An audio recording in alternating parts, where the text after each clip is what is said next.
So tonight we only have the one game. It is game one between the Winnipeg Jets and the Nashville Predators. And if we learned anything last night, it's don't expect the predictable unless you're the Washington Capitals and the Pittsburgh Penguins. Um, the season series between these teams was fascinating. November 20th, Nashville wins at 5-3 at home. December 19th, Winnipeg goes into Nashville, wins 6-4. December 27th, Nashville goes into Winnipeg, wins 6-5. March 13th, Nashville wins 3-1 at home. And then March 25th, Winnipeg wins in a shootout 5-4. These teams are very evenly matched. And these teams don't necessarily like each other very much either. In net, you got Pekka Rinne, who comes out of the first round with a 2.60 goals against average and a 909 save percentage. I mentioned this before. Rinne's save percentage was fantastic in the first round last year, and it dropped with each subsequent round. This year, he started off with kind of a pedestrian for him in the playoffs. Save percentage, maybe it's going to go up in each round. We'll find out tonight. Winnipeg, meanwhile, Hellebuck, 1.94 goals against, 924 save percentage. First time the Winnipeg Jets have been in the second round with this organization. Meaning, of course, that in the 80s, those Winnipeg Jets that are now in Arizona may have got to the second round, but they never got past the second round. This Jets team has a chance to do something that no Winnipeg team's done before. Not since the Avco Cup back in the WHA. Power play, Winnipeg 3 for 13 in the first round. Their shots 4 per game, 33.8, so they got a lot of shots. Nashville 3 for 19 on the power play. Their shots 4 per game, 35.3. So both of these teams take a lot of shots. This is going to be a fun game. Byfuglien, 5 assists, leads the Winnipeg Jets, along with Mark Scheifele, who has 4 goals and an assist in the first round. Stastny, a goal and 3 assists. Wheeler, a goal and 3 assists. Laine, 2 goals and 2 assists. Myers, 2 goals and an assist. Andrew Kopp, a goal and 2 assists. Roslovic, 2 assists. Connor, we're waiting for a breakout from Kyle Connor. He got 2 assists in the first round. And Brian Little, a goal and an assist in the first round. On the Nashville side of things, Austin Watson, 4 goals and 3 assists. Colton Sissons, 3 goals and 4 assists. Both of them, huge performances in the first round, unexpected, and really a big part of the reason why Nashville was able to get out of the first round as quickly as they did.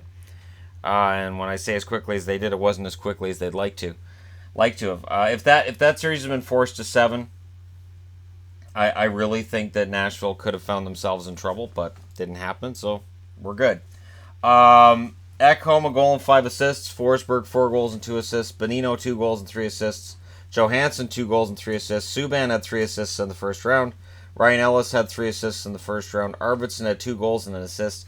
And Yossi with 2 assists. The other stats on the Winnipeg side, for hits, Byfuglien had 25 in the first round.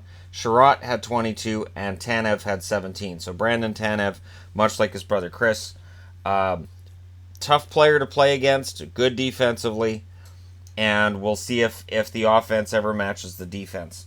Shots on goal, Byfuglien, 16. Laine and Trouba had 15. And for ice time, Byfuglien leads the way with a 25-minute and 13-second average per game. Trouba's next with 22 minutes and 28 seconds.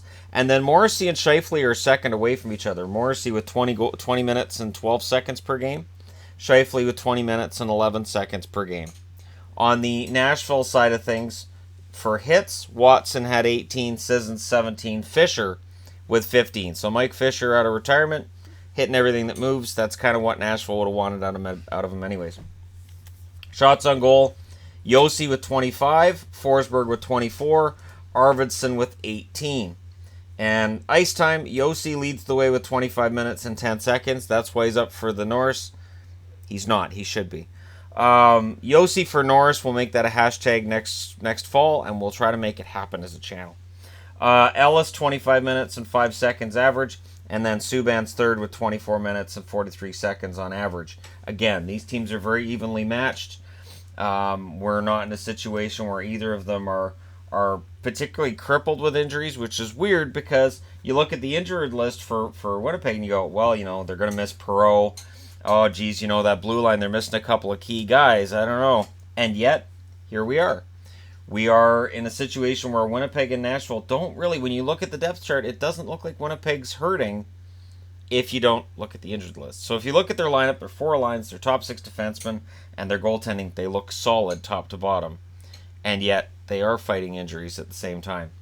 We'll see how this goes tonight. Can Nashville hold home ice? Does Winnipeg come in and get an upset in Game 1? Pittsburgh stole home ice last night from Washington. Winnipeg will be trying to do the same. This game's on at 5 o'clock Pacific, 8 o'clock Eastern. And again, it's the only game on tonight. So it's the only show in town, and it is going to be crazy. It's going to be a crazy night. And yeah, let me know who you think's going to win the game. Give me your score, that kind of thing, and we'll see who's right. Don't forget to hit like and subscribe if you're browsing your way through. You just happened upon this video. And thank you guys so much for watching. I'll talk to you again soon.